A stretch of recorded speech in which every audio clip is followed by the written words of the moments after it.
a lot of people have asked me why I call the tour flowers, and obviously flowers are cool, and I'm covered in flowers or wearing a flower suit or whatever in some of the pictures. But the real reason is because when I look at people, I I see people obviously, but I also see like a garden, and gardens are built out of what you nurture, what you plant there, and what you help grow. And it's the mission with flowers to build and bring as much community as possible, bring it to people who feel like they don't have it, and nurture it in the places that are already doing a great job. And so, whether it's me doing something, or it's the flower girls, or it's just like the staff as a whole, we're all striving to leave a mark on every place that we go, to make it feel a little bit more unified in any way that we can.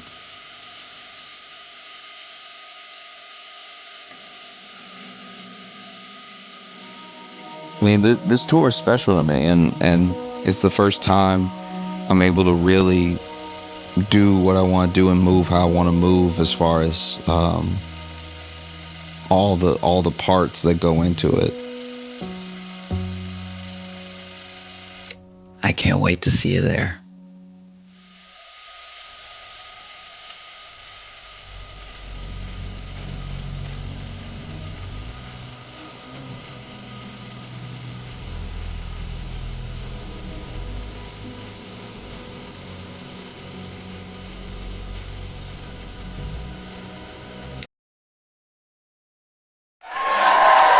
You ready for your headliner? You seen him on the Daily Show all over YouTube. Put your hands together for Josh Johnson.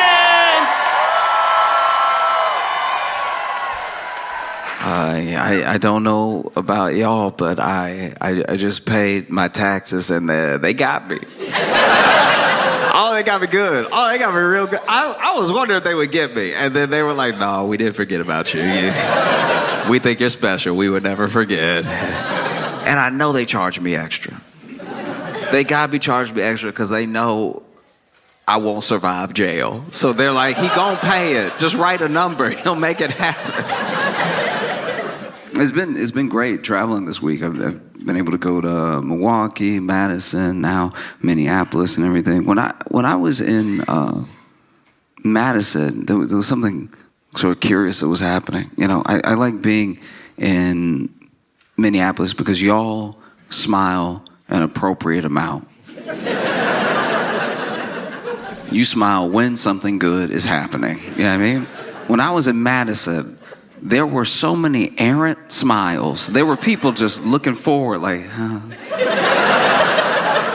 I've never been in a city. I told them this too. I told them this to their face. I was like, y'all all walk like you walk into the light. Like, this is crazy. I try to be a jolly person, but this is insane.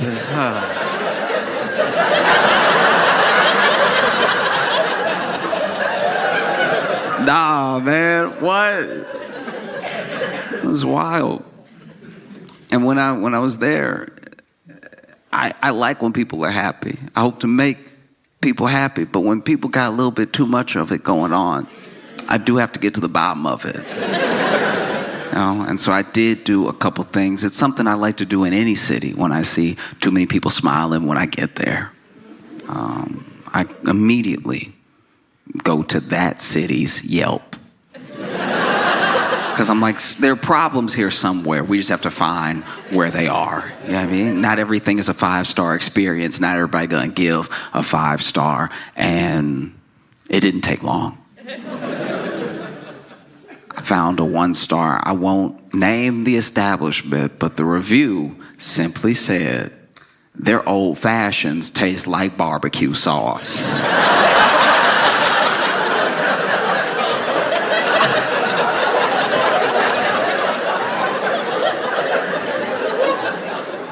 Let's be clear about something. You have to have such a fundamental understanding of how old fashions and barbecue sauce taste to take a sip of alcohol and go, nah, that's Sweet Baby Ray's. I know Sweet Baby Ray's. when I taste it, you not slick just because you thinned it up a little bit.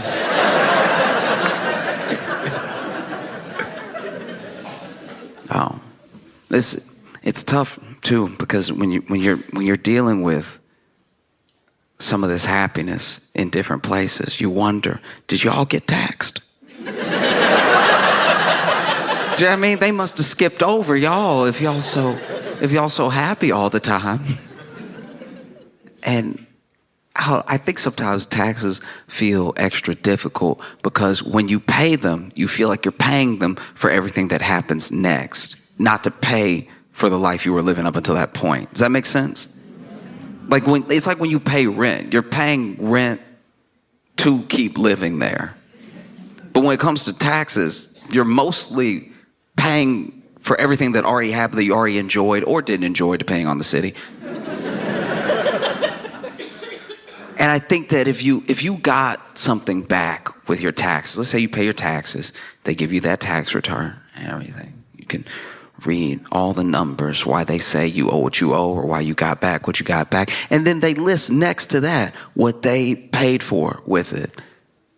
That might make people feel a little better, you know, because we don't know where our tax dollars go exactly. So then something happens and you feel like you're paying for that and you're like, this isn't what I paid for. And somebody should tell you, oh no, this isn't on you. That's not, that wasn't your money.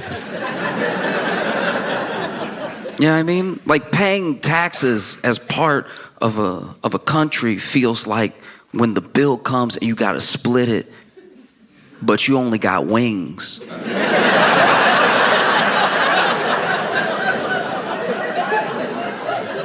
Like, hey, I got 6 wings. All right, there are 6 sets of bones in my basket. I didn't take any errant bites or anything. And some of y'all are alcoholics. I am not prepared to split this bill with you. You have your barbecue sauce, old fashions. You have your... Not down for this. Oh. Because everybody's having some money troubles right about now.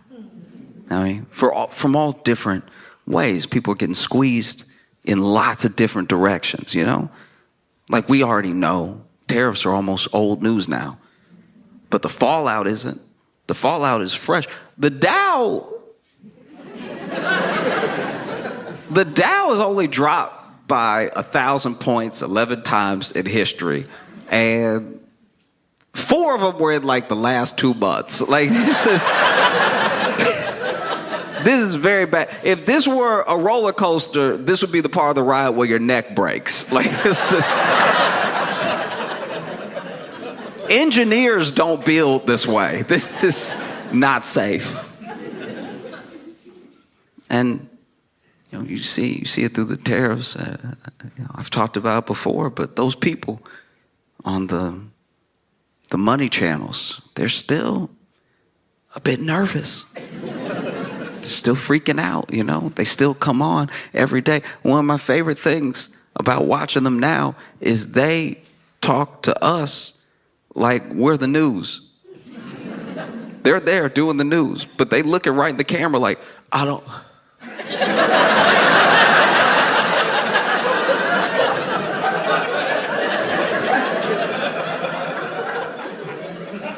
What y'all think?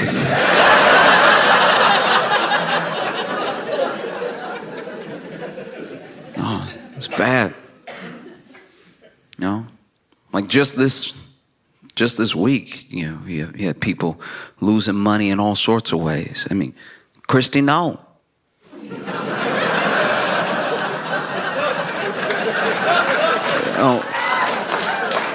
Christy Nome was at a restaurant, got her bag stolen, right? And I don't know.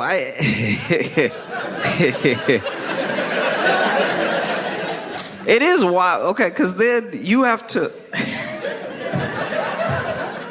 Okay, I'm trying to figure out how to put this. Okay, so then when you report your bag as stolen, right, and you got to list the contents of your bag, you know, her bag had her driver's license in it, had her passport in it. She had $3,000 in cash in her bag. $3,000! $3,000 in American dollars, $3,000 in cash.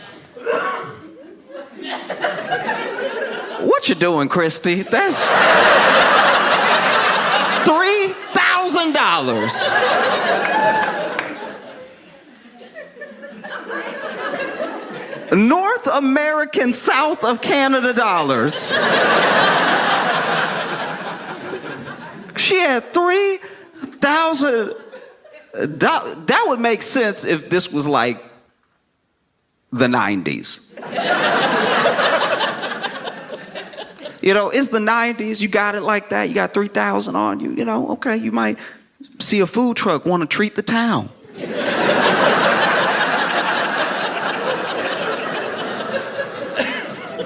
$3,000 in cash in 2025. $3,000 in the year of our Lord Apple Pay.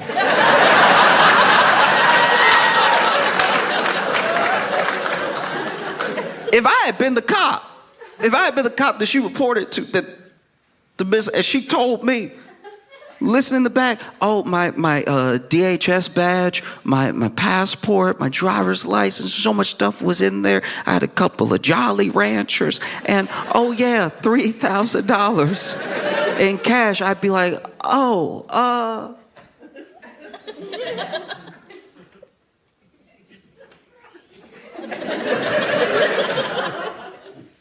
do you rap or something? Like, why do you have that much cash on you? No, she had $3,000 in cash. But the kicker for me was she had a bunch of blank checks. I don't even have to, yeah. You still write checks. In 2025, you just got that blank check on you just in case something pop off, and $3,000 in cash isn't enough. This is the most prepared to be mugged individual I've ever seen in my entire life. That is insane. You already got $3,000 in cash. Imagine you pull up on Christy, no, you're like, give me everything. And then she's like, here, you about to walk away. And then for whatever reason, you don't know why, you just feel led for one moment. You look over your shoulder back at her, and she got a pen.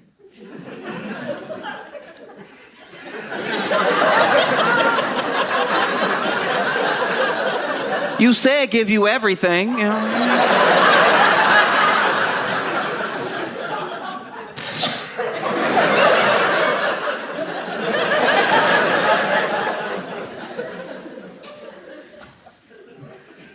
A bunch of blank checks. I don't even know if the thief would know what to do.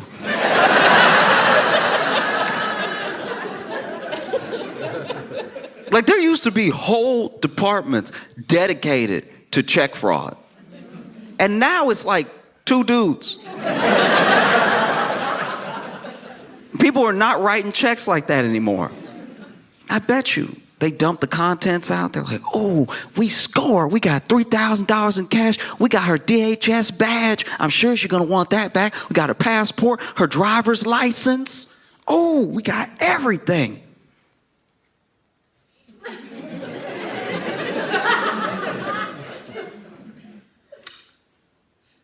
Why she got a bunch of little papers with her name on it? Some people so conceited.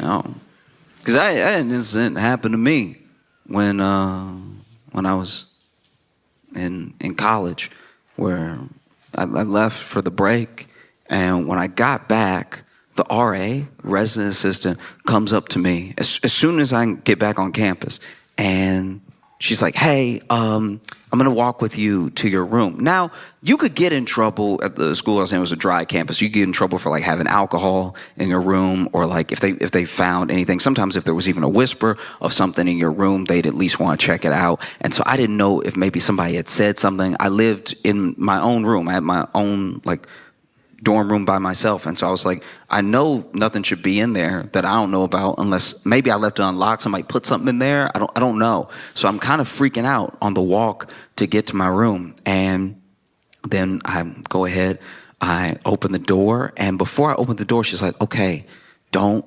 freak out. And I was like, that's not how you start.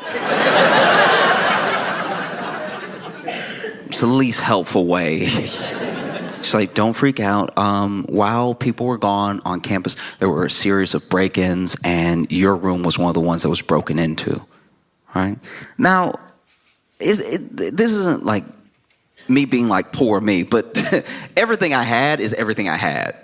Right? So I like the stuff that I left there, I have one of everything. Right? And same for the stuff at home. And so I'm opening the door thinking like, oh my gosh. Like, I don't have money to replace things that might be missing or broken, you know. So I open the door, and my room is trashed. It's like fully ransacked and everything. And then she's like, you just make a list, okay? Make a list of everything that's missing, and we'll figure out if like the like Department of Public Safety on campus and the school at large can like help you recover some of it, or you know, maybe, who knows, maybe the school can like come up with the funds to help you get the stuff that was missing. And so I look around, and I'm moving clothes out of the way and all this stuff. I opened my closet. They were in my closet too and everything. And it takes a little while, but quietly I realized to myself that they didn't take anything. This.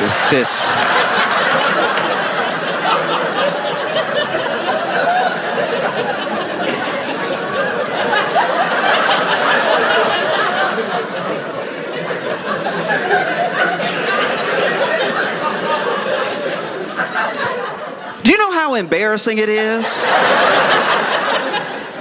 to get your place broken into? And a thief is like, I'm good.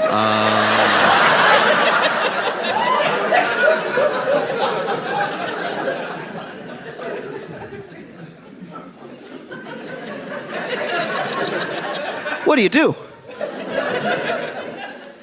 What do you do? You know, I'm in my head, quietly walking around. You know, RA is still standing in the doorway and everything. I'm getting defensive in my head. I'm like, all right, I got a couple of good DVDs. All right, they not Fight Club fans. Like,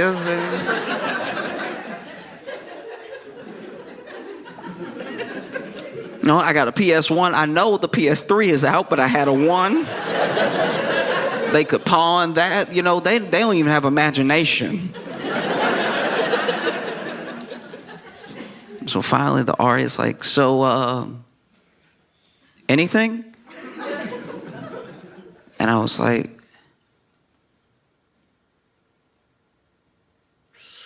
yeah, they took my Gucci watch. I had 2 Chanel bracelets. You gotta put the bracelets up. Please write the bracelets down, okay? And I had about $3,000 in cash. You know?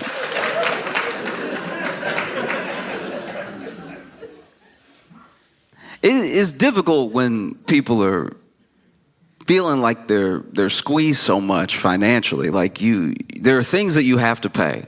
But the thing, I guess, that gets me sometimes when it comes to paying tax, I feel like some of the reluctance around it is that it feels like you work all year and then you get taxed for this money that's going to be spent on a bunch of things that you didn't agree to, it less like you worked all year and it's to pay for the things that we already enjoyed. Does that make sense?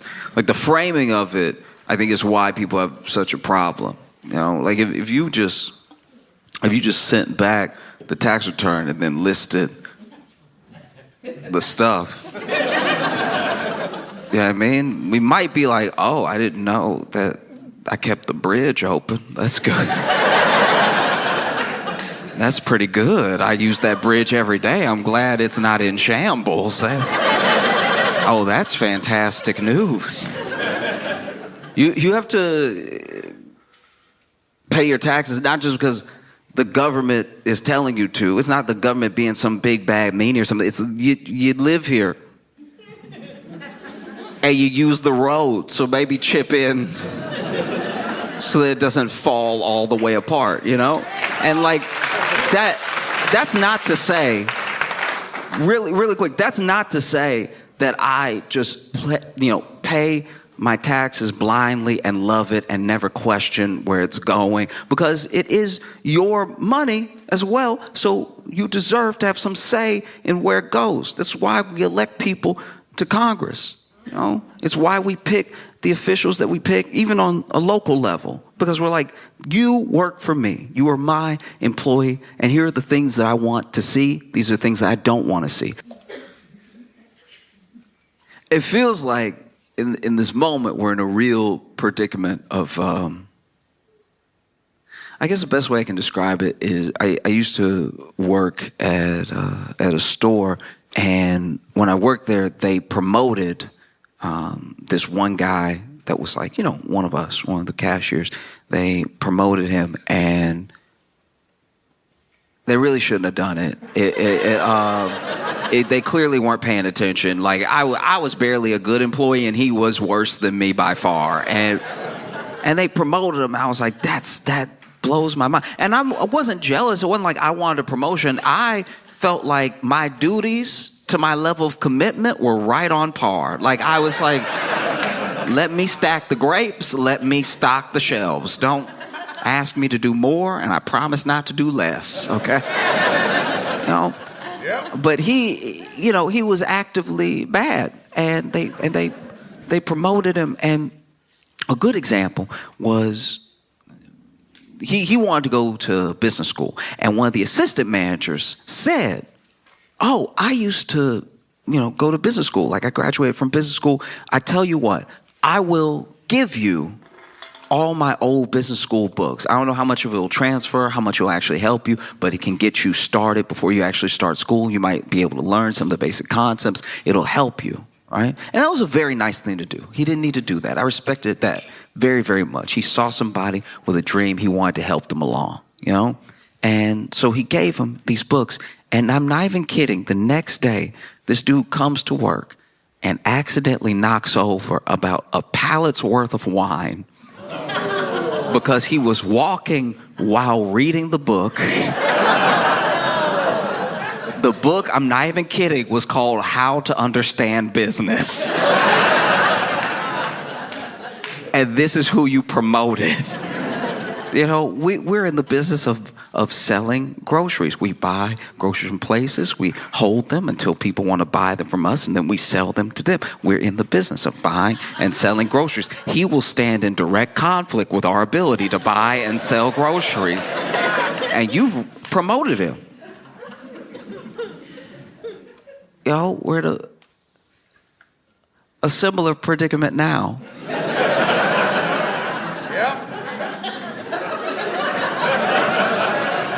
As a country, we're in a similar situation because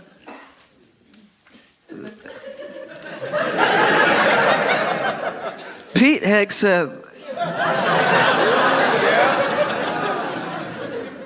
got in trouble again for the same thing from before. Basically, if you're not familiar, a bunch of people who are supposed to were using the app Signal to, talk about war plans.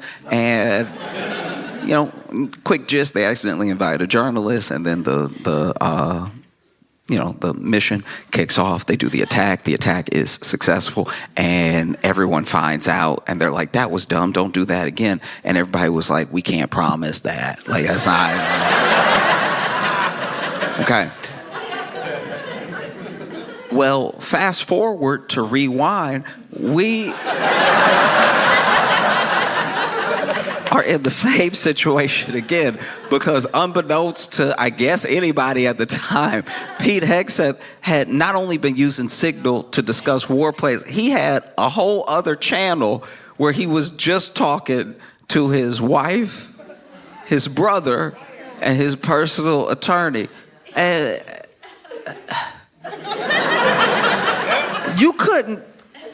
This is what genuinely bothers me. Like this is what actually upsets me about the whole thing. Some people are upset. They're like, I can't believe they were discussing such sensitive information that should have been, they can say it's not top secret. They can say it's not classified, but it's at least something that we should hold tight until the mission happens. And he's just discussing it plainly on this app that could be hacked. And it's like those things, discussing it with people who shouldn't know isn't actually my problem. Maybe this is my own hot take, but I feel like that sort of thing happens all the time. I think anyone who's like married to someone in government, anyone who's married to someone high up in any business knows some things that they're not supposed to know. That's like human, actually. You don't think Michelle Obama? You don't think Michelle Obama was kept up at night knowing stuff she wasn't supposed to know? Do you know what I mean? You think Michelle Obama was in the White House like, Barack, what's wrong?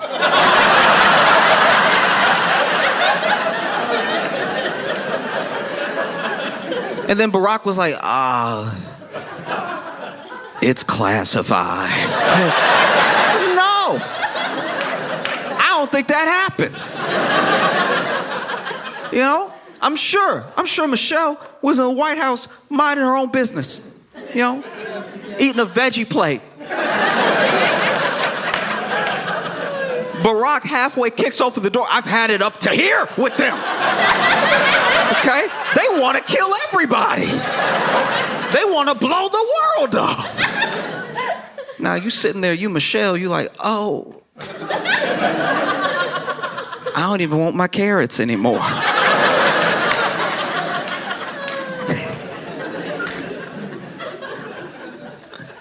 Oh, no. The thing that bothers me is that Pete just couldn't be professional, and wait for an hour till he got home to tell her in person. Like, just do it the way people normally do it. Walk in the door, be like, you won't believe. Like, that's the way you do it. But when I pay my taxes, I do get upset when I see it blatantly being misused. Like when Pete Hegseth is supposedly building a $40,000 studio in the Pentagon to do his makeup before he goes on TV. I'm like, that, if even $1 of that is mine, I'm very upset. Like, I'm not saying I'm the whole 40, but like, that's so insane. Secretary in the makeup room. Should he be at war? Like,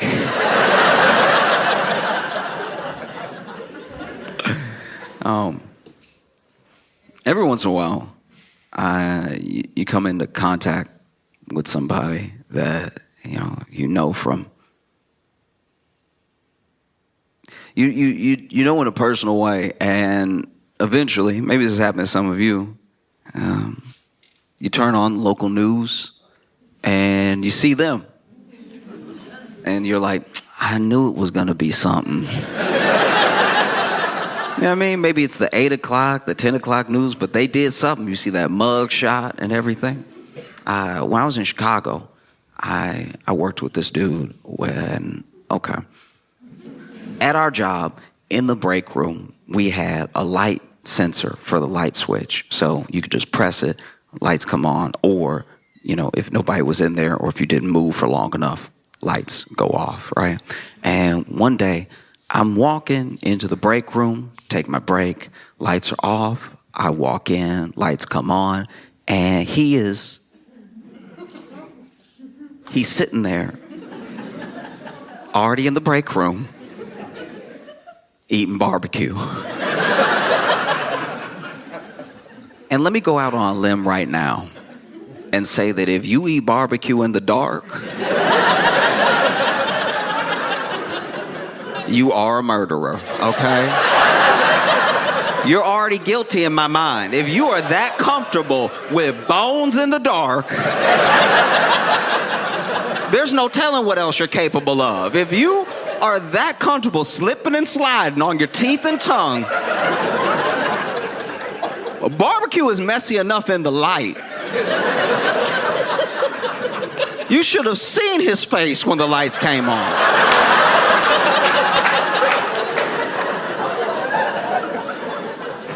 It was insanity. And then I walk in and he not even,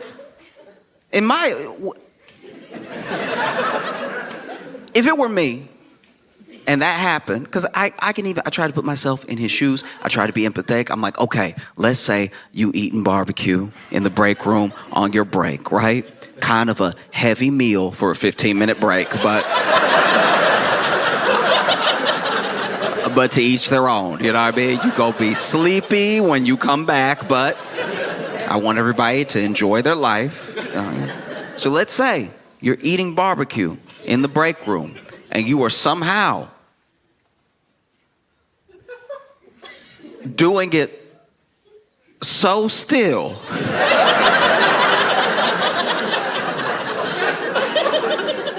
I'm not saying he should be hitting the rib like corn on the cob. You know what I mean? I'm not like I'm not saying he should be digging into it with his face. Like,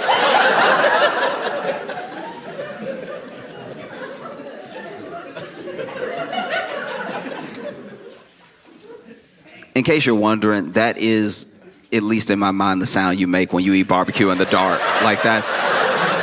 If you eat barbecue in the dark, you don't eat it like the rest of us. The rest of us chew like civilized people, but if you in the dark eating barbecue, you are wilding out. You're doing whole other sounds and effects that the rest of us don't do, you know?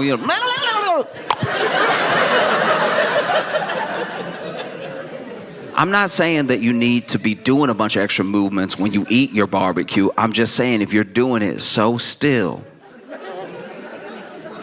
you know, munch, munch, munch.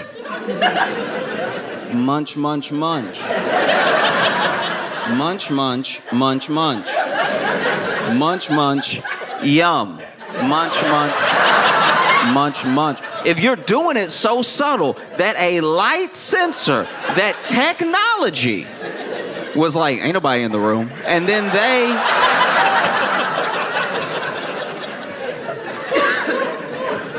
decide to shut the lights off on you, and you still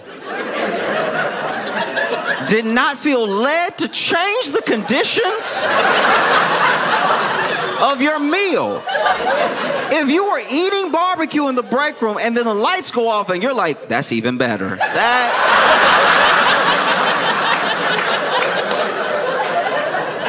That tells me you're not right in the head. Something is going on with your mind or your spirit. Something is evil in you.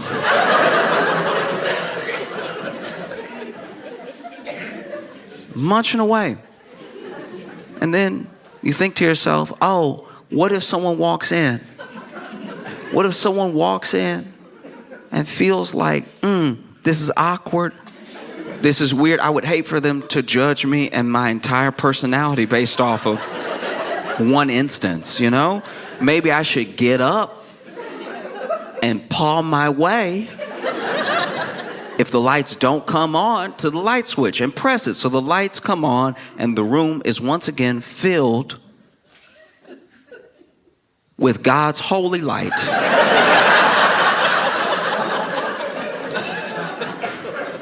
I even tried to extend that olive branch and be like, you know what? He probably didn't want to get barbecue sauce on the switch. You know what I mean?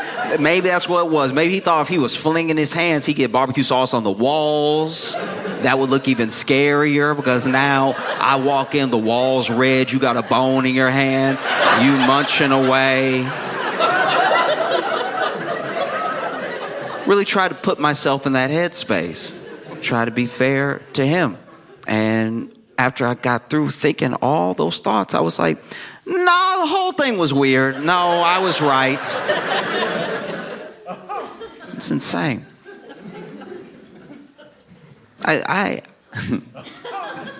Okay.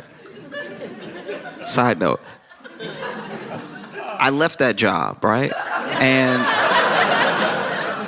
one day I was catching up with a different coworker. I was telling them what happened, right? I was like, hey, I was super weird. Like, I get in there and, you know, he'd been in the dark, so he wasn't fazed. It wasn't like something just happened and I walked in right after or whatever. And they were like, oh, you know what? I didn't want to tell anybody. But the same thing happened to me. Which means on a different day, this man was eating barbecue so gentle that he lost the light again. And this dude, okay, so look, so my coworker told me, they were like, no, okay, so when I walked in, that light, I think, was genuinely broken because I walked in and it was still dark. Like, it didn't just come on because I swung the door open, right? So we at least know now he didn't turn the lights off on himself.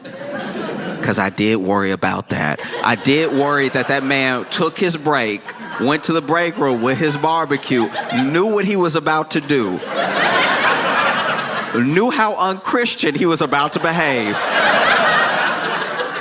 set the barbecue down on the table and was like, nobody needs to know. But yeah, so apparently there was a problem with the light in the break room, and they were like, yeah, but when I walked in, he was eating the barbecue, and I'm pretty sure he was choking. Which would make you feel bad for him for a second, until you really put yourself in that situation. Because if you walk in to a dark room, you assume nobody's in there.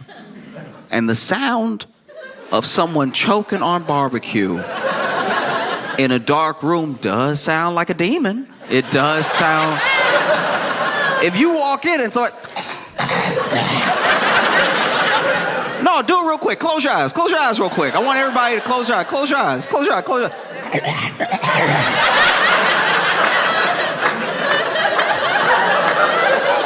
Piece of brisket getting caught in the back of your throat, and now you sound like Beelzebub.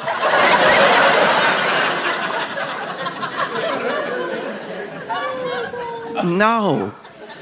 And so then when the light from the door spilled in, they saw him, and they couldn't really make him out. Because they were kind of blocking the light themselves, just standing in the doorway. And they said that they just saw him, like, eating in the corner, which, why are you facing the wall? I forgot to mention that. That happened to me, too. He was facing the wall. It's already dark. You don't need to worry about being seen. But he's facing the wall going...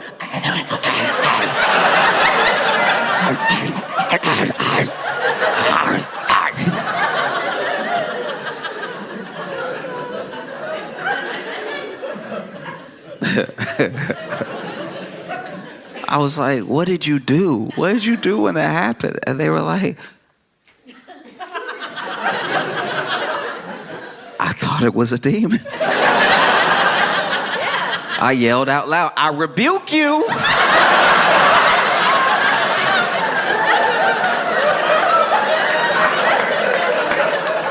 And then I closed the door.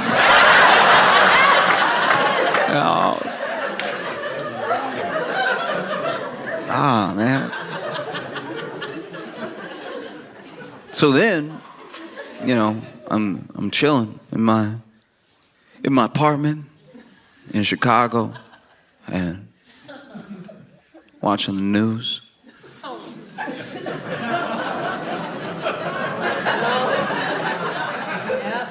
And I see a mugshot with a familiar face who had been arrested for trying to rob a barbecue restaurant.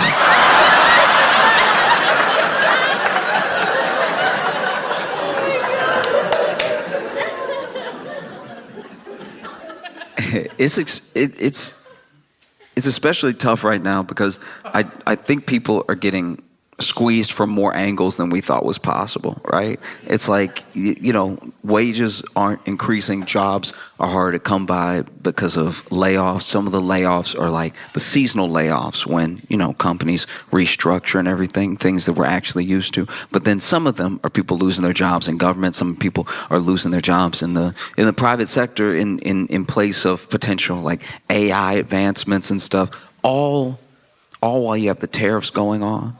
And I truly believe that some of it is preventable. Obviously, there's going to be ebbs and flows with every economy. There's going to be ebbs and flows with every country throughout its history of how rich it is or how markets fluctuate. Some of these are unforced errors and some of these are things that just happen, but it's all happening at one time, And I think very basically, I wish everyone could agree on it, but we're not there yet, that just by being human, just by virtue of being alive, you deserve access to basic necessities, the most basic of things, right? And especially if you're working. If you are working full time and you're still struggling to get the basic, we're talking about food, water, and shelter. We're talking about the most basic things.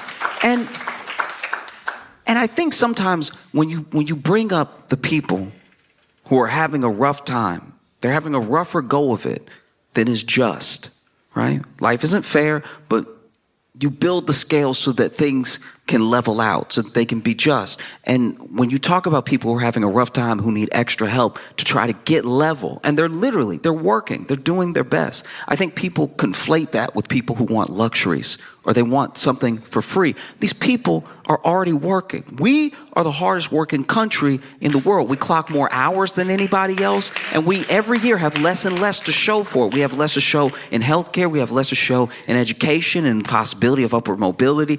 Every year we work harder, and every year we have less. We take less vacation days than pretty much anyone in the world, and for all of our hard work, we are not seeing the fruits of our labor. And there are people who will tell you, oh, but if you just work a little bit harder, if you just do it this way, oh, I'm smart, I figured it out, you will too. It's people who are not addressing the fact that everyone does not get a fair shake. Like, you only need to look at me as an example. You don't think I want to be in the NBA?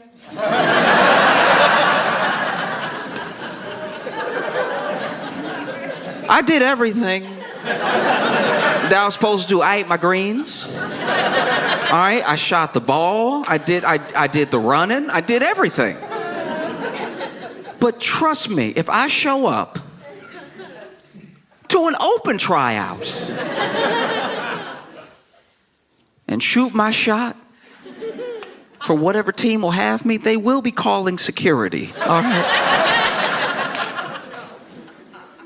And finances work in a similar way. I'm not coming down on anybody who came up well, went to a good school, and then through that good school, you made a connection which got you your job, which affords you your lifestyle. I'm not saying you don't work hard. I'm saying everyone doesn't have that same opportunity, And I think that at the very basis, right? At the very basis of food, water, and shelter, people get it in their head that even shelter means, a lavish house or something. Lavish. I'm not talking about lavish things. I'm talking about enough to get by. Everyone is fighting to get by. When you talk to people who don't have about what they want, they just want to be level. They're not asking for expensive, lavish things like outdoor furniture. Patio furniture is ridiculously expensive. It doesn't make sense. It doesn't make sense. It's literally outside. You don't even want it in your home. It's almost trash. I don't care how comfortable it is. You literally let it get rained on.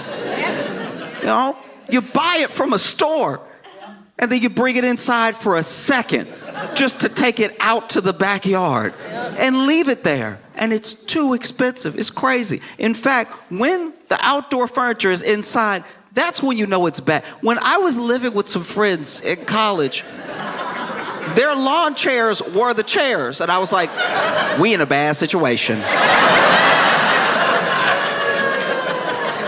We're not doing well.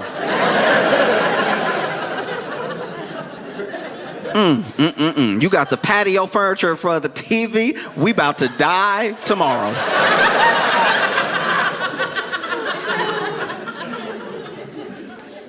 Whew.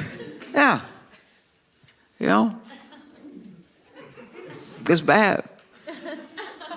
It's bad. And it shouldn't be this bad, you know? You work, you pay your taxes, those things should come back to benefit you. And it's still that there's a narrative that's going on that's got all of us really going after and arguing with each other. As if there's limited resources, as if there's limited money, as if there's limited opportunity, and we know there's not. We know that there's actually plenty to go around. Even with the hundreds of millions of us that are in this country, there's plenty to go around because we know how much billionaires have. Because they make it known how much they have, you know? Like you see how much land they own and you're like, that is a lot of people could live there. That's crazy. Or you know that CEO that said he wanted to own all the water. It's like, that's something you keep to yourself. What a sociopathic thing to say. Oh, I want all the water. You can't even drink it. What's wrong with you? That's what kills me. It's like people think that it's solely government. People think that it's their job. They think it's not. I promise it's not. And what really burdens me, what keeps me up at night is that these people are siphoning all this money. They siphon it from the government. They get benefits from the government. They get tax cuts from the government. They siphon all this money. They siphon your wealth from you. They siphon it in wages by the fact that they don't increase. They siphon it off of like shrinkflation when they act like they cry poor and then they charge you more for less. They siphon all this money, all to what end? To have a few people have all that money. All of that money, more money than anyone will ever need in their lifetime. And you know it because they don't spend it. They siphon all of this money out. They are literally parasitic. And then they dress like me.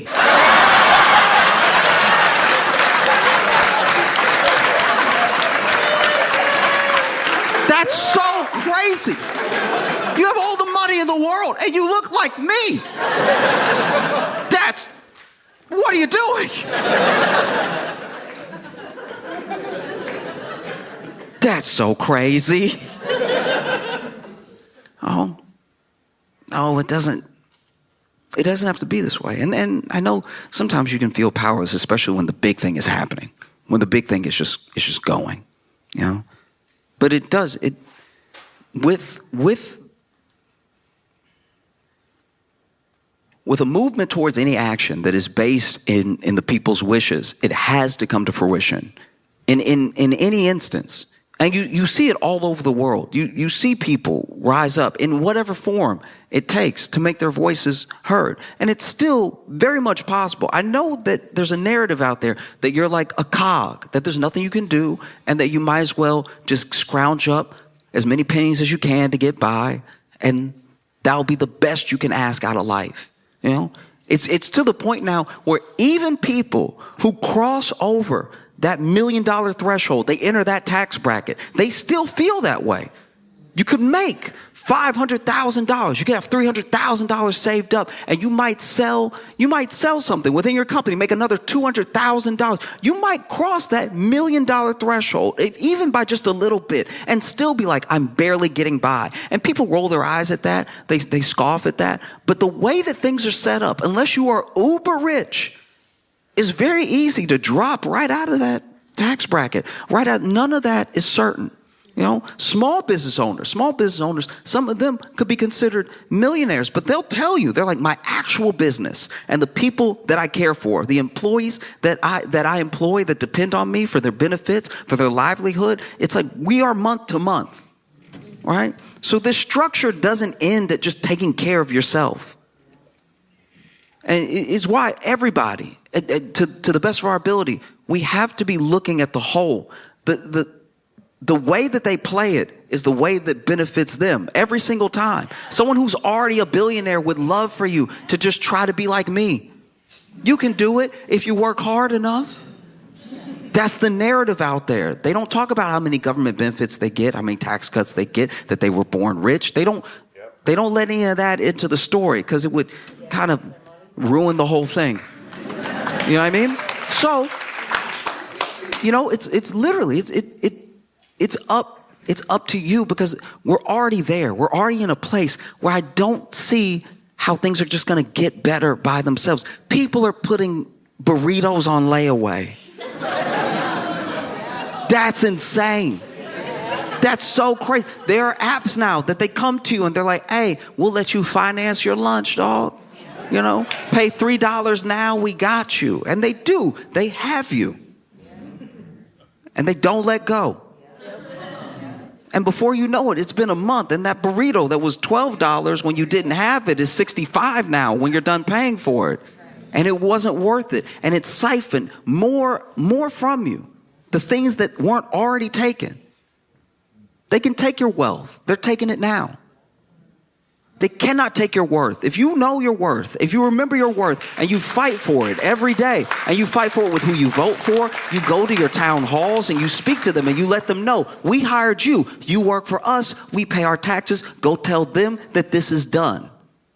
It doesn't have to be this way. We can demand more. And the thing that we're demanding is not some sort of handout. We're demanding our work back to us in proportion for how hard we've worked. These people believe, they genuinely believe that they built this company up by themselves as if there's some idea truly as a self-made man. It's like, even if you built a company and you ship the things to the people and they love your product and they want more of it, and you think you're such a genius, there are people driving that truck. There are people packing up those packages. And then there's the road that you didn't build. You know?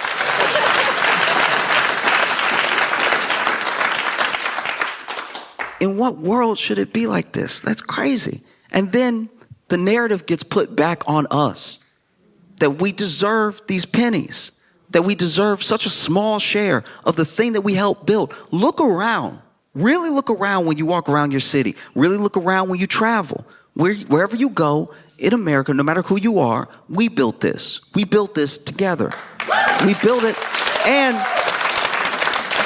I'm not even saying that these like titans of industry don't hold a part in it. I'm not discounting someone having an idea and through ingenuity bring it to fruition to the point where they employ people, to the point where people depend on them. But there are responsibilities that come with that sort of thing. You know, I wanted to start a candy company, and I was like, nah, I'm actually going to be a terrible boss.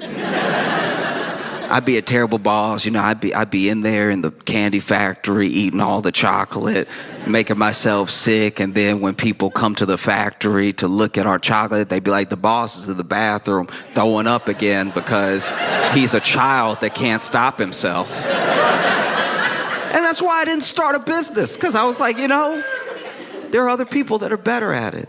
It's tough. You know, you shouldn't be put in a position where you got to put barbecue that you eat in the dark on layaway. Like that's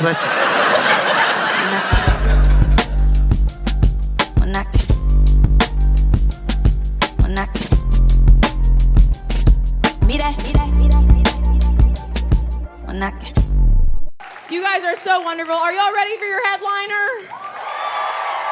Y'all start clapping right now. Give it up for Josh Johnson.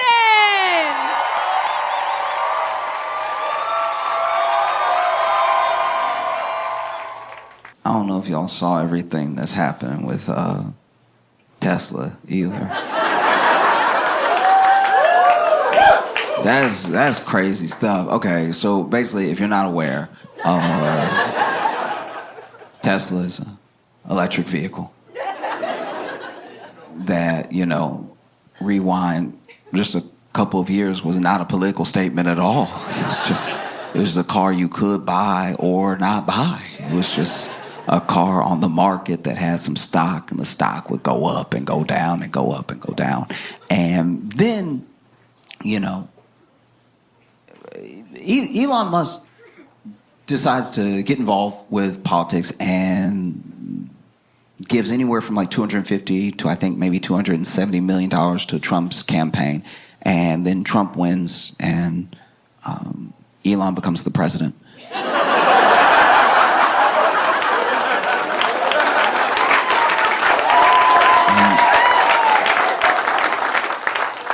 And so Elon becomes the president, and people don't really know how to feel because this particular thing hasn't happened before. There's always been like millionaires and billionaires donating to campaigns and stuff like that, but this is the most like infused a person has been in like what's gonna happen, and it's very clear in what is self-serving when it comes to like Elon's actions and everything. And so then, you know, inauguration day comes and there's all the fanfare of like this new administration is starting. And there are some people who own Teslas already, like they bought theirs in 2022. And they would tell people, hey, I bought mine in 2022. Like, I don't... Just so you know, I got mine in 2022. I didn't know, and I wasn't a part of it. And I was trying to get electric vehicle to help the environment. I didn't know it would be. So, just so you know about me. And then Elon's giving a speech, and then he says, my heart goes out to you. And then he does like a full-on Nazi salute, right? And does it again, for clarity. And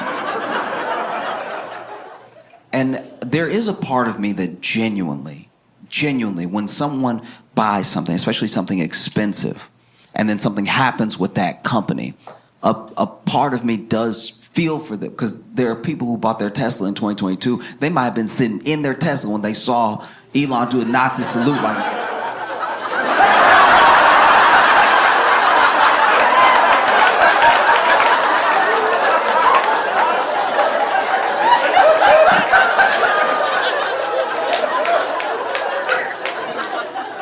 And now you sitting here, you gotta lease this car. I don't know if y'all saw, but Trump released the JFK files, or at least is starting to release the JFK files, and yeah,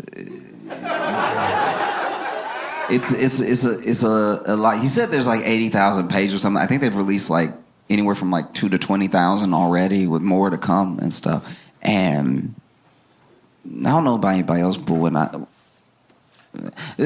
it comes to JFK and the conspiracies around his death, those were like some of the first moments that you saw, for at least a wide population of Americans, trust in government and its agencies break. A trust that they've never got back since, where like whole government agencies don't have the trust of the people, because up until then, you know, maybe they classified things, maybe they told the public lies or whatever, but they were things that people felt like they could at least get on with life believing. You know, JFK was the first thing for a lot of people that spawned the real like tinfoil hat stuff, what aren't they telling us sort of thing. And so you would see something like this big release of the files, you know, 20,000 with like 60,000 more to come. And it's kind of crazy that everyone sees that and they're like, nah, I'm good. 80,000 pages? I don't think JFK cares that much. That's 80,000 pages. Game of Thrones isn't 80,000 pages. 80,000 pages is insane.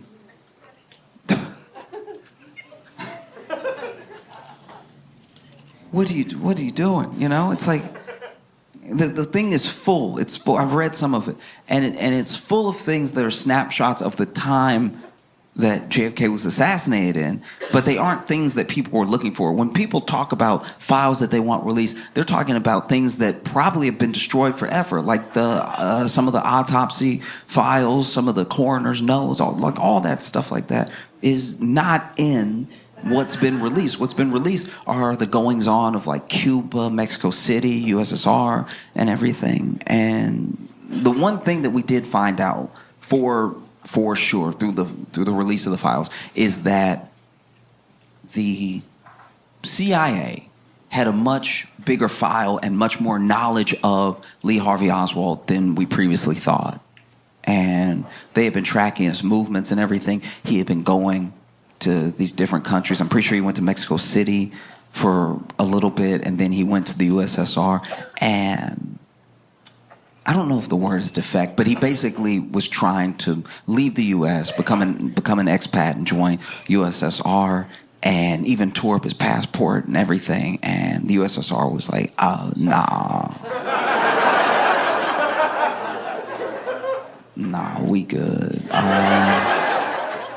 That's crazy to me. That's someone, you have a CIA file on you and you're trying to move to the USSR, and they are like, you giving off some bad vibes. Like, I don't know what it is, but you creeping everybody out. Like, you stare too much, dog. Like, what are you looking at when you looking over here? It's unsettling. Just take that somewhere else. And so then he came back somehow. Didn't seem like he had a problem coming back, even though he tore up his passport. And then commits the assassination, and then Jack Ruby kills Lee Harvey Oswald. And there were so many people who thought that Jack Ruby's mob ties meant that he was sort of there to close up loose end, that maybe the mob did it. And even now, there are people that say, oh no, the mob did it, Cuba did it, the Soviets did it. I think that when you're going through all these pages and you're reading this stuff that we're learning about how much the CIA and the FBI actually knew and didn't do anything, it doesn't really surprise me. It doesn't do much for me in the way of a revelation. And it's probably just because,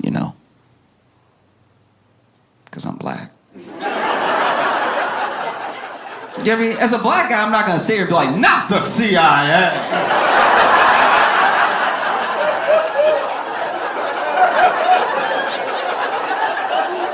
You mean to tell me the CIA? Next, you're going to be talking about the FBI. Guys, no, not at all. Because that's the thing. That's what trips me up too, is all these pages are getting released. There are things that were released during Trump's first administration that were redacted pretty heavily, and then they've been re-released, not redacted, right? Or just one line redacted. So much so that there are people that are actually mad at Trump because they're like, some of that stuff, some of those people are still alive. What are you doing? You know what I mean? And so then, you'll have like one little line that's redacted, and you'll have someone obsess over that specific line because it's not finding the truth for them. It's about keeping the conspiracy going, Because you'll even see, they uploaded it to the archives. You can check it out in the archives right now. They uploaded everything they've uploaded so far, in my opinion, they've done pretty badly. I think they just had a scanner, and they were like, he said today, so...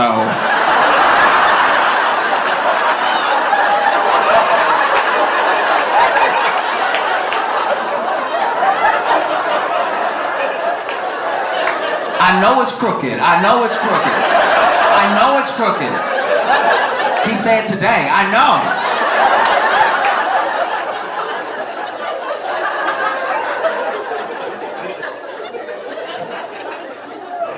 Honestly, I looked at some of the files, some of the handwriting in some of the notes, whether it's written by a CIA agent or like some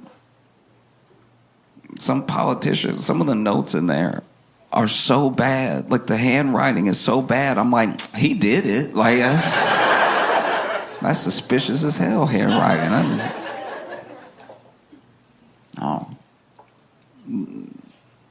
Little things. Little little line will be redacted. Oh, that's what they don't want you to see. That's where all the truth is. It's like, look, maybe. I'm not even saying that's not possible. Maybe. But also, maybe it's just like an address that makes sure that a person who has nothing to do with this doesn't get implicated. You know, there are all types of reasons to redact something. And it's when people put that much weight on the thing to keep the whole thing going that I'm like, you don't want to know. You want to keep guessing, you know?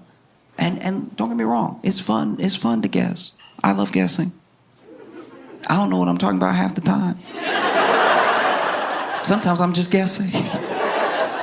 You know? Best way I can describe it is I'm a fight fan, so I watch boxing, I watch MMA and stuff like that, and I watch men's fights, I watch women's fights, and I just kind of follow the fighter and follow their journey and enjoy who I enjoy because I like the person, I like their story, right? And there was this young woman, I do not know if she is from Brazil. I think she is because I'm pretty sure she was speaking Portuguese, and she only speaks Portuguese. She doesn't speak English. So after fights, when someone wins, especially if they don't speak the language, they will do the post-fight interview right there.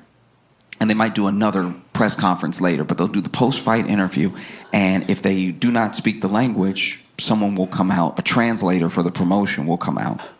And in this case, her translator was her coach. So she wins the fight, and it's big. It's the biggest fight that she's won of her career. It puts her in the rankings and everything. And so the announcer walks up, and he's like, "Congratulations on a fantastic fight. Was this win mean to you? It's sort of putting you on the map right now against such a tough opponent." And she speaks for like 8 seconds, and then her coach goes, "Thank you so much, everybody, for watching my fight. I really appreciate it. I worked really hard, and thank you so much for the love." And then she speaks for another 8 seconds, and the coach is like, "Everything that I do, I'm doing for y'all at home, from my town, to show you that no matter what, where you're from, you can make it on the world stage." And then the announcer asks her, what are your future plans? What's next for you? You know, now that you're in the rankings, there's a certain opponent you want to call out. And she speaks even shorter this time for like 6 seconds. And then her coach is like, "Yeah, the next plans are anybody who wants it, all right? I'm taking heads, I'm taking necks.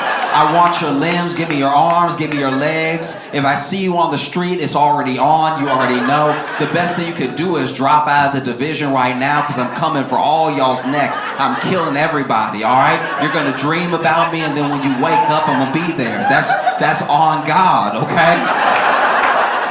I'm killing all of y'all. None of y'all can stop me. None of y'all can touch me. What I did to her was a mercy killing. I'm coming to kill y'all for real. I want your bodies, okay? I'm stacking bodies, all right? And the champ, I'm going to beat the champ, and I'm going to beat the brakes off the champ in her hometown. She's going to bleed in front of her people, okay?"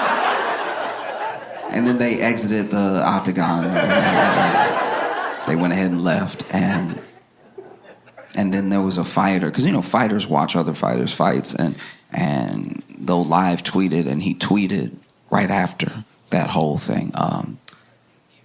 She ain't say all that.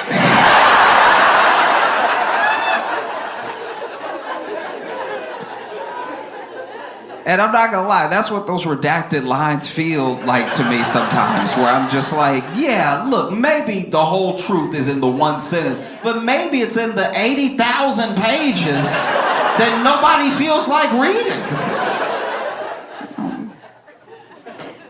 Because Trump said he was gonna release JFK files, and he slowly released them over time, I guess. And then there were people that were like, "Well, why don't you release the Epstein files? The Epstein files are what we want. That's what we're actually focused on. Why won't you release the Epstein files? Is it because you actually knew Epstein? Is it because you might be implicated? Is it because you were on the flight logs? Why won't you release the Epstein files?" All right, and then he does release the Epstein files, but what he does is he releases a bunch of files that were already released like last year, and then redacts some of them to make them look like they're newly half redacted files. And then people called it online immediately. They were like, "No, this isn't it at all." And then even the people who were like showing it off and like, "Look at this transparency," then they got mad because they were like, "You made us look like idiots. We thought you were releasing stuff you hadn't released before." And so then people called again, "Why aren't you releasing the Epstein files?" So if you're Trump, you know, You're probably sitting here, the only thing you can do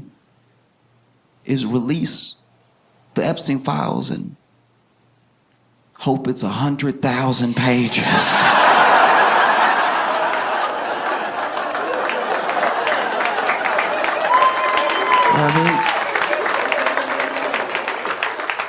Who would have known the only distance between people and getting to the truth was reading? You know what I mean? We want to know. We as a people have the right to know. It's 80,000 pages. I'm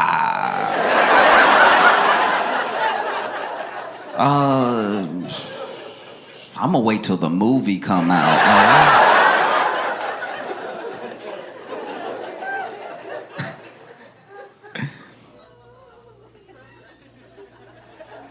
But what are you gonna do? You know, Elon's the president.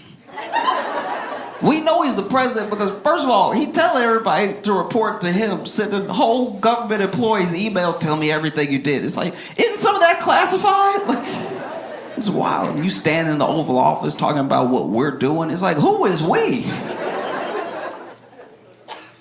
Got your son in there. That's how you could tell Trump not the president. Got Elon's son rubbing his boogers on him. I've had a lot of jobs and a lot of bosses. And no boss's child has ever rubbed boogers on me. I will quit before I let your child rub boogers on me. Elon is the face of Tesla. And he's also the face of Doge, this department that's been cutting all these government jobs and gutting a lot of government programs and everything. And I've talked to a lot of people, a lot of people across the political spectrum about Doge, about their actions, and from the time it started to present, right?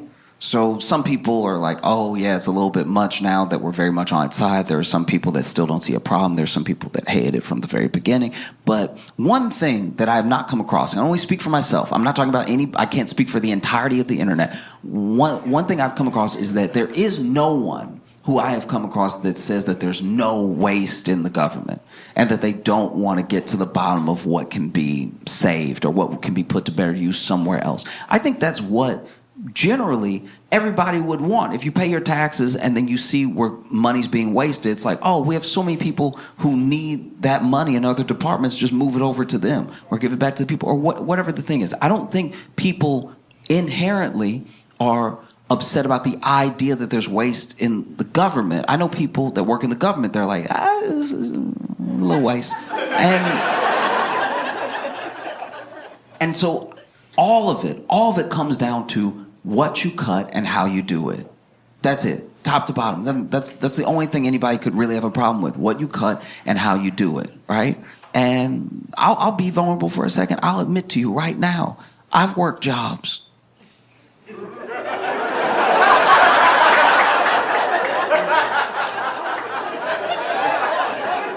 I've worked jobs where I was like, I'm not gonna tell anybody, but like, they really don't need me.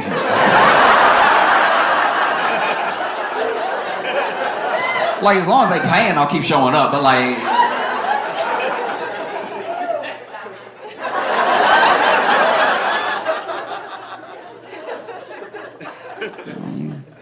And you end up seeing what happens. Because the thing with... Whether it's voters or whether it's like rhetoric around how to handle this stuff, there are people who even now genuinely believe, oh, let's get a business person. Let's get someone who's good at business in government so they can run the government as efficiently as they run their business, right?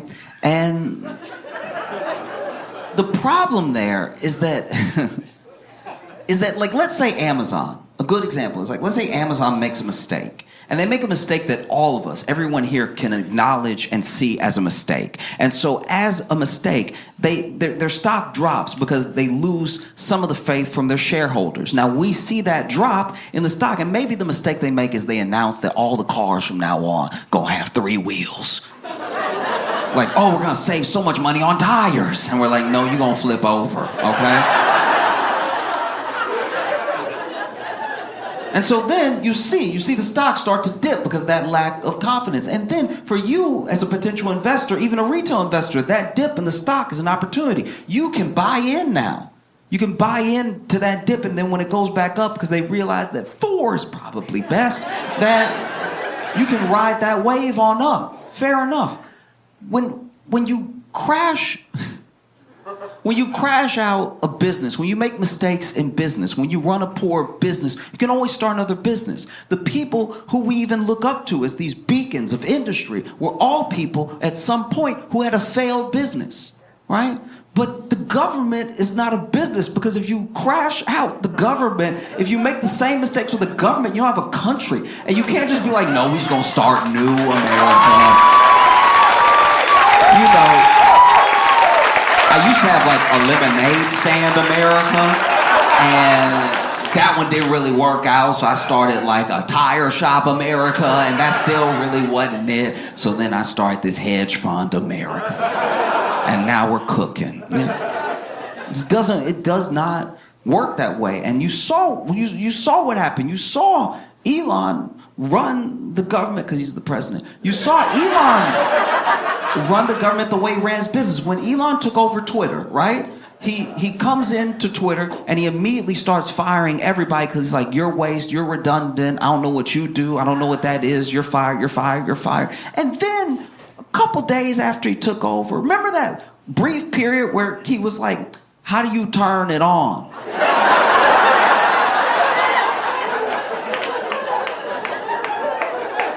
And then someone who still worked there, who he didn't fire, was like, oh, you fired the dude who turned it on. Yeah, you asked me for a list of people to fire, I'm not gonna put my name on the list, so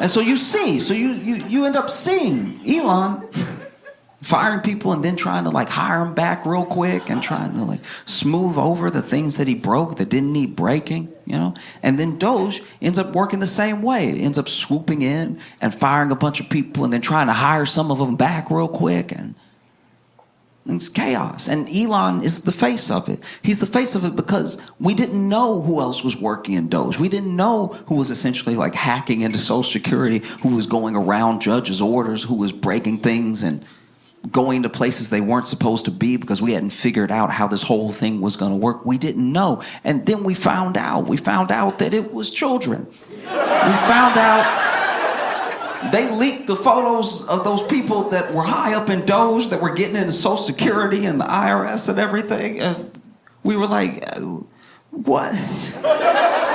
Fresh out of school, I saw one kid's picture who was like high up in Doge doing all the breaking in and stuff. And I was like, Peter Parker? I cannot believe that Spider-Man gonna cut off my grandma's Social Security. So I don't think anyone saying like there's no waste, but it's what you cut and how you cut it. You know, I think people would have appreciated like an actual audit. They said that they did one, but usually when you do an audit and you really account for the waste and you really account for what jobs you do and don't need, you don't have to hire anybody back. You know? The amount of people that they fired and then tried to immediately rehire shows that they're not actually being as careful as they should be with the process. Because I'll tell you right now, everyone that has ever fired me stood firm in their decision.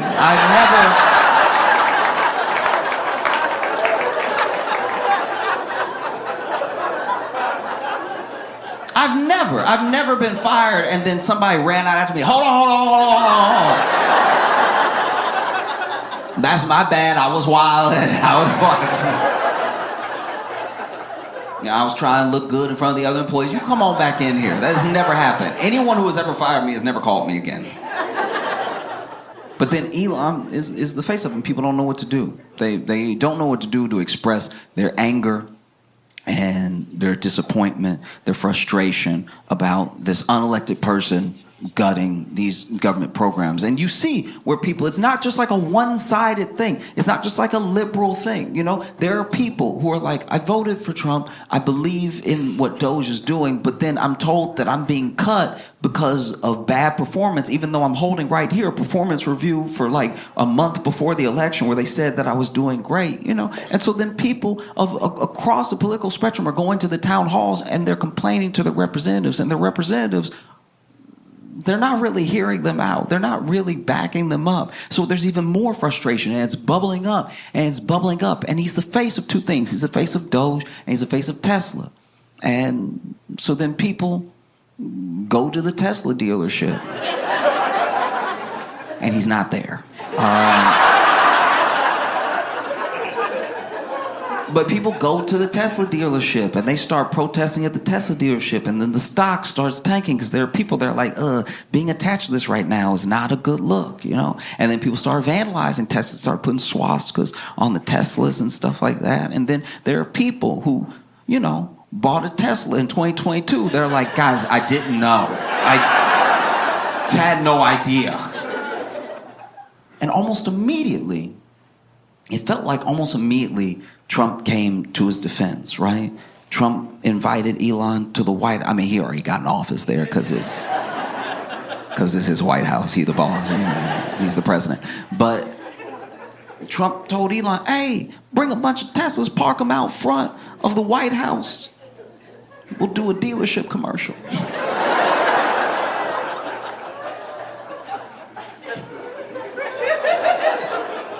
This man got in the Tesla. Trump got in the Tesla, was like, everything's computer. Which is not wrong.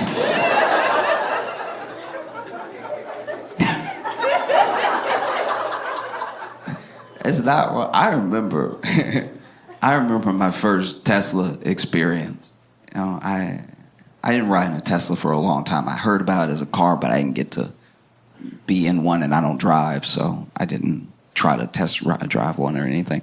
And my first Tesla that I ever got in was an Uber.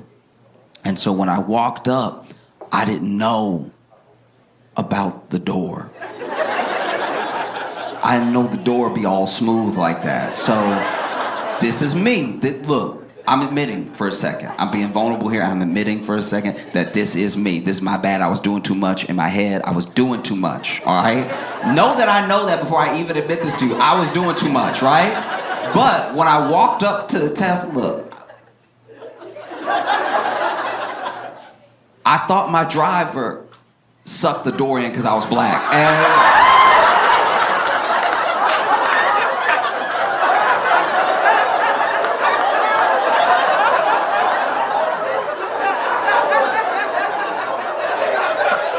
And I was standing there like, never in all my days have I seen this type of racism.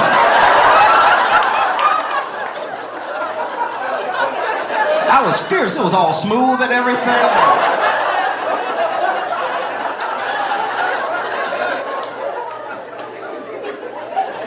And so finally, driver noticed I'm not getting in the car, so he rolled down the window. I lean over all indignant like...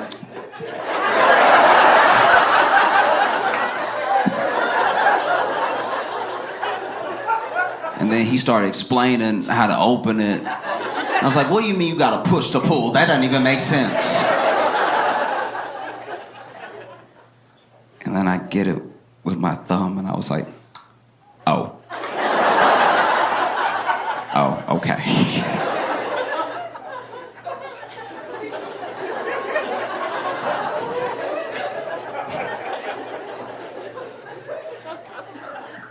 Got in the Uber, we took off.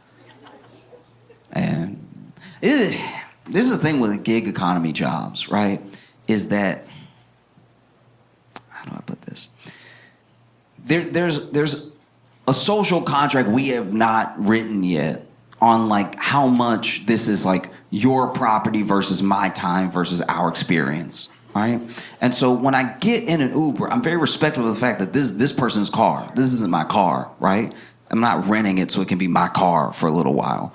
And we're sharing this time together, but it is my time that I'm paying for, so that's what makes me the customer, you know? So I try to not make any waves. I get in an Uber and I'm just like whatever they need to do. Sometimes there are people who start driving Uber very, very early, so they're tired. And so they got to blast themselves with cold air. They have to have their window down. And I'm like, I'd rather that than us die warm. You know what I mean? So I don't say anything. I'm like, I'll just be uncomfortable on the way to the airport because that's what's keeping this man awake. And this is the person that showed up to drive me, right? So I almost never say anything. It's a very big deal for me to even try to say anything. And I go ahead and I do it, though. I'm like, hey, I'm so sorry. I'm not like, I usually don't do this or anything. But you know, I leaned over to him and I was like, hey, I'm so sorry. But could you please, like, touch the wheel? Like...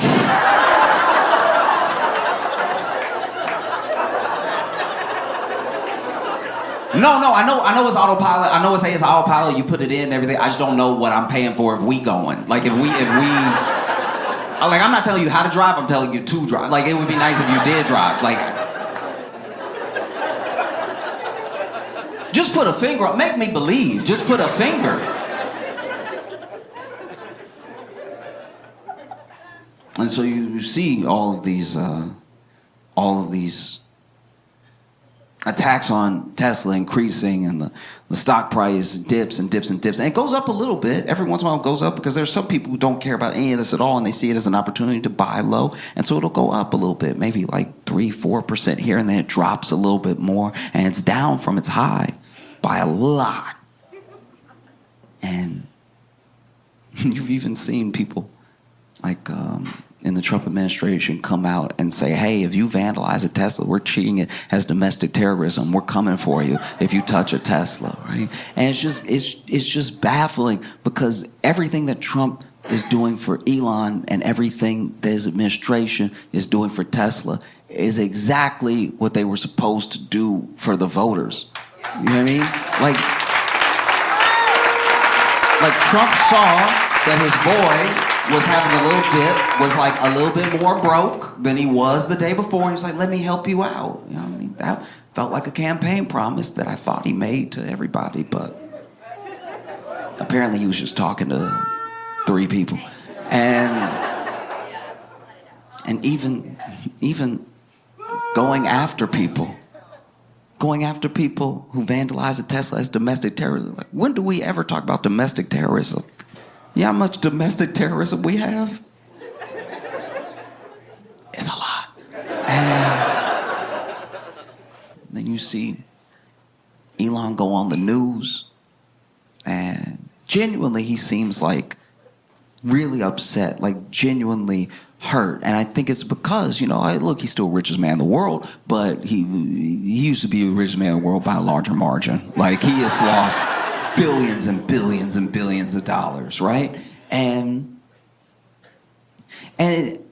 you know, he's so affected by it. And I think that maybe he's so affected by it because when these things are such a part of your life, they do become your identity. Maybe being the richest man in the world, maybe being seen as this, like, you know, this business guru, this scientific mind, all that stuff crumbles away when the people are not with you, when the people can't stand you, when you've angered them, when they don't want to have anything to do with you, you know.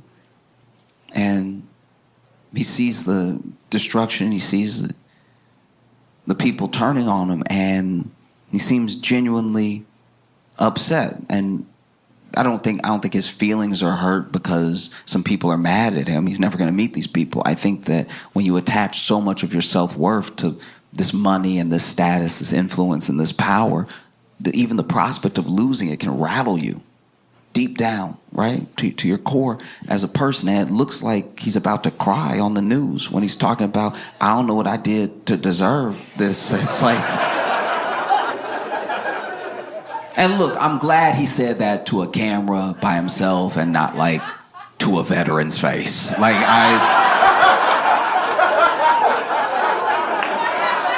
know what I mean? Like,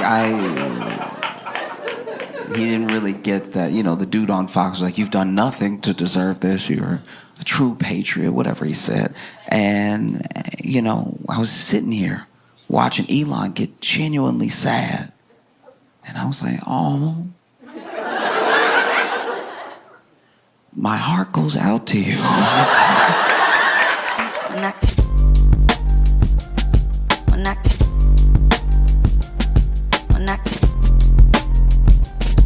Mira, mira, mira, mira, mira.